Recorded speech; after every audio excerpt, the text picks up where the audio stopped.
going all the way down the east coast of the Americas, around the Horn, up the west coast of Fort Victoria, and into Caribou from there, they'll just go across. Because the Canadians know that by steamer from Canada, they can get to Wisconsin. From Wisconsin, by Mississippi Riverboat, they can get to Minnesota. From Minnesota, by stand-wheeler, stagecoach, or their own 2 feet, they can get to a place called Fort Garry. Now, do you know what Fort Garry is called in your day? It's known as Winnipeg in your day. And from Winnipeg, the Canadians reckon, well, a hop, skip, and a jump across the prairies over the mountains to Barkerville, on foot with no roads, should take approximately 5 weeks. Yes, indeed, we can see where this is going, can we not? However, the poor Canadians have no idea. And on June the 2nd, 1862, 160 Canadians set out from the gates of Fort Garry under the leadership of one Thomas McMicking. It is not very long into their journey before they realize they have grossly underestimated the amount of time it is going to take. By the time they reach Fort Edmonton in Rupert's Land, 25 have decided it's not worth it. We're turning around and going home, or we're staying put. But my friends, never underestimate the lure of gold. In spite of the fact there is a drought, it is siege-like conditions in Fort Edmonton, no chance of reprovisioning. The other 135 decide to press on, and they head out into the foothills. By the time they have crossed the Rocky Mountains and arrived at the Fraser's headwaters at Cache, it's the end of September. The mining season is over. Winter is nipping at their heels. They still have a long way to go, and by this point, the Canadians are at the brink of starvation. Now, interestingly enough, the thing most feared by the Canadians on this overland journey is attack by the original peoples. And yet, at Cache, it is the indigenous people who gather the Canadians up. They feed them and they nurse them back to health. And during this time, the Canadians make a decision. They are going to split their group into 2. One group is terribly keen to get to the goldfields and start digging before that snow gets too deep. They build rafts, they take the mighty Fraser's River as far as Fort George, and that is where they must winter. The other group build rafts, and they take the gentler Thompson's River to Fort Kamloops. And my friends, in this second group, we find the only lady on the journey. Her name is Mrs. Catherine Schubert. Now, Mrs. Schubert leaves Fort Garry at the beginning of June, expecting that by the beginning of August, she will be safely established in her new home. October 14th is the day she arrives in Fort Kamloops, and incidentally, that is also the day she gives birth. Yes, she has been with child the entire 134-day walk across the country, and she is accompanied by 3 small children, all under the age of 10. Yes, indeed, if that is not a Caribou woman, I do not know what is. Now, although the Canadians do not make it to the goldfields that first season as intended, they need to spend the winter regaining their health and their strength. With the exception of only about a dozen who are lost to disease, accidents, drowning, and one very unfortunate instance of cannibalism, the rest do make it to the goldfields that following season, if they so choose. And because of this epic journey they have undertaken, we bestow upon them the title, Overlander, which they will wear as an honorific for the rest of their lives. So bringing it back to Barkerville, if Mr. Barron was to exit his house right now, in spite of all the other things he is to us, I would introduce you to John Barron Overlander. I would do the same thing for George Wallace Overlander, who is the proprietor at the Caribou Sentinel newspaper, and Mr. Bill Cameron Overlander at Cameron and Ames Blacksmith Shop, which is where we will head next.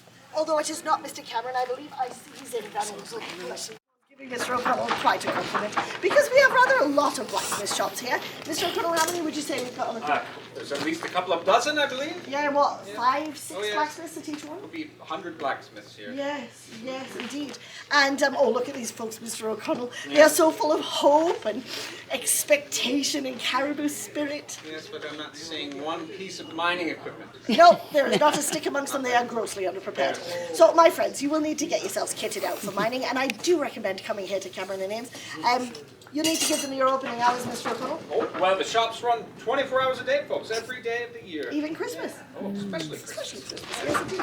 And that is because with 10,000 strong at our height, every person here needs the services of the blacksmith. And in fact, winter is the blacksmith's busiest time. Because you see, the miners will leave the creek in the autumn and they will put in their orders with the blacksmith for their mining equipment. They will head south for the winter. The blacksmiths will stay here, spend all winter building those tools, filling those orders, so the miners can arrive in the spring, pick up their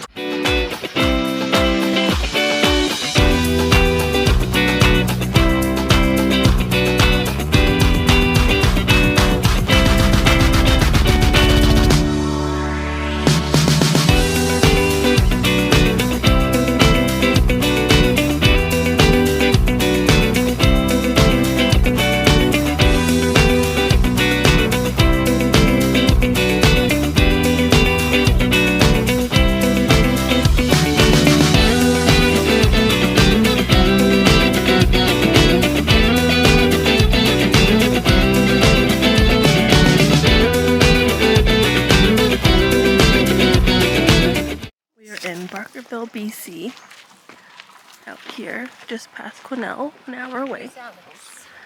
He's over there.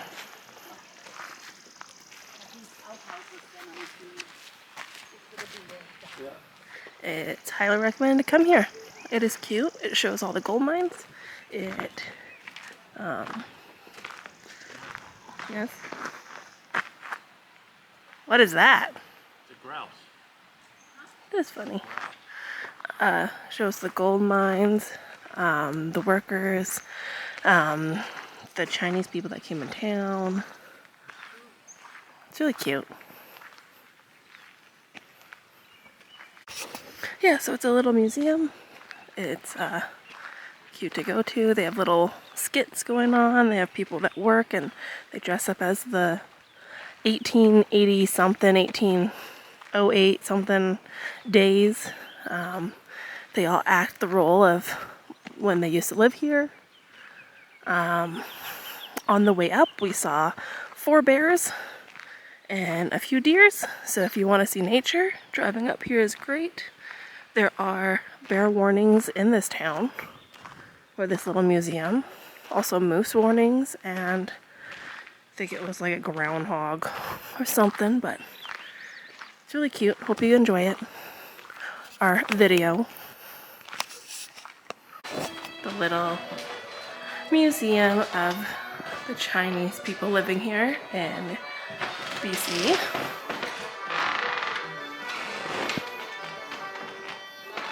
It's a modern pipe.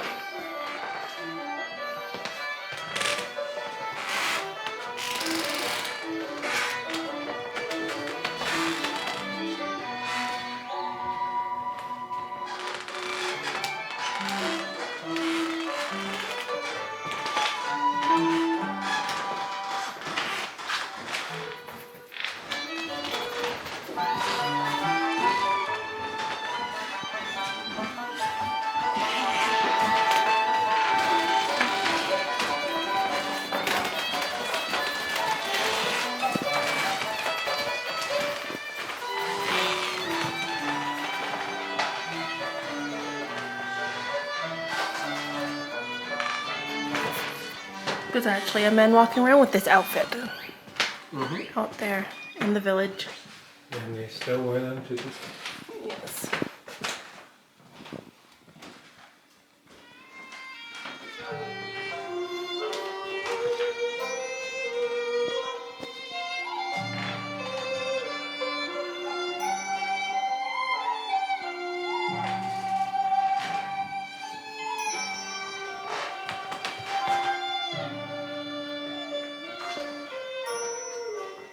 There's an upstairs one. Small wander room.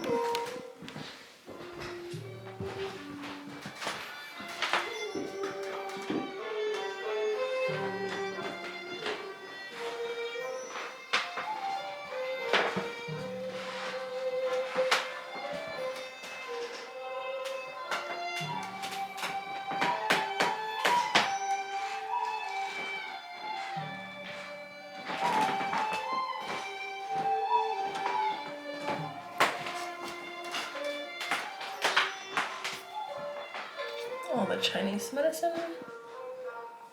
Those bottles are so small.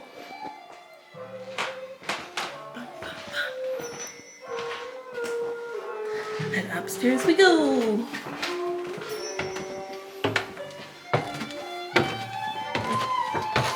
Oh, stairs are wonky.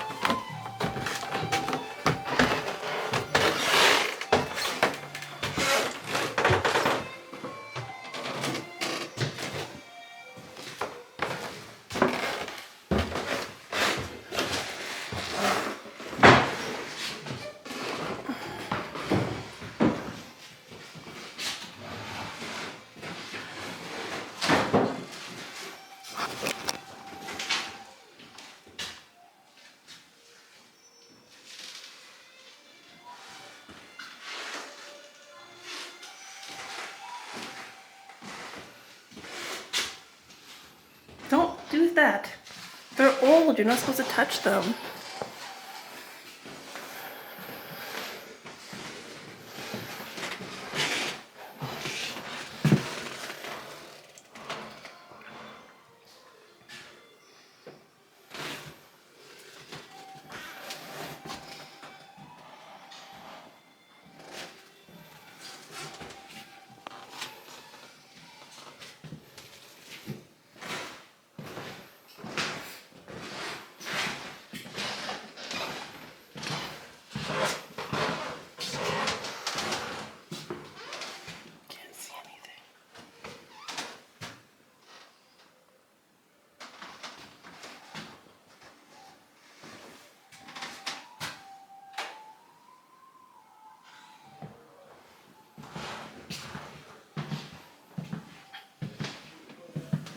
But look at that little outfit.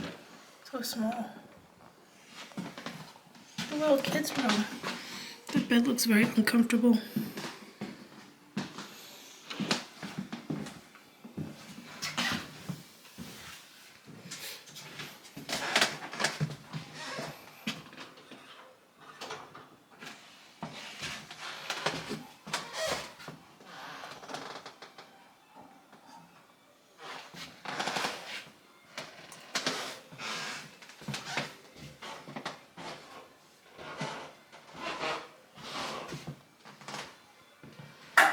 Alex, stop it.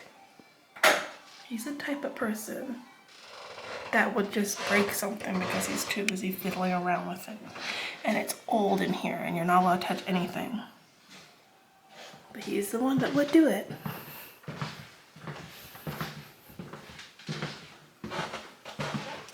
Right, moving on to the next.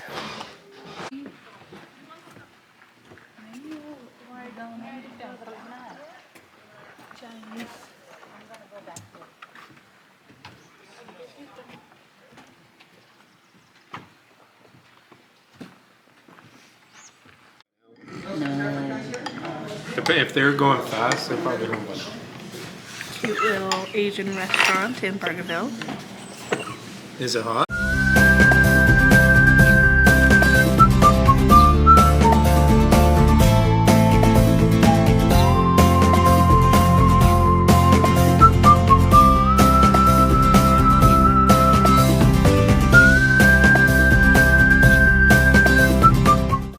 Everything that's spelled wrong is spelled wrong. Just the language they use back then. 12%. Once I get my car, I can throw it in the charger. Oh. How much is it?